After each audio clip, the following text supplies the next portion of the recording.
প্রবাসীরা বাংলাদেশ থেকে যাওয়ার সময়ও কষ্ট করে, ঠিক আসার সময়ও কষ্ট করে। বিশেষ করে আসার সময় বেশি কষ্ট করে আমরা দেখতে পাই। এয়ারপোর্টে যখন আসে তারা ব্যাগ নিয়ে বের হইতে অনেক কষ্ট হয়, ব্যাগগুলো বুঝে পাইতে অনেক কষ্ট হয়। বিভিন্ন ধরনের হয়রানির সিন্ডিকেট আমরা দেখতে পাই। এবং এয়ারপোর্টের ভিতর থেকে বাইরে হলে আবার গাড়িওয়ালারা সিন্ডিকেট করে, ভিতরে ভাড়া বেশি চায়, বিভিন্ন ধরনের হয়রানি করে, সমস্যা হয়।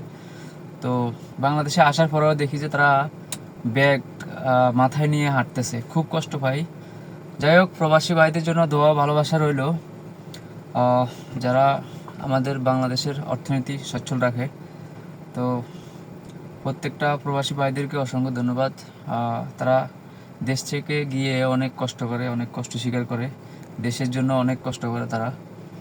যাই হোক, প্রবাসী ভাইদের জন্য অসংখ্য অসংখ্য ধন্যবাদ এবং ভালোবাসা রইল। তো একটা কথা বলবো, সেটা হলো বাংলাদেশের এসব সমস্যা বা সিন্ডিকেটগুলো আসলে নির্মূল করা দরকার। বিশেষ করে এয়ারপোর্টগুলোতে অনেক কিছু পরিবর্তন করা দরকার। যারা প্রবাসী ভাইরা আছে, প্রবাস থাকে, তাদের জন্য অনেক অনেক কিছু সহজ করে দেওয়া দরকার। প্রবাসী ভাইদের জন্য অনেক সুযোগ সুবিধা করা দরকার।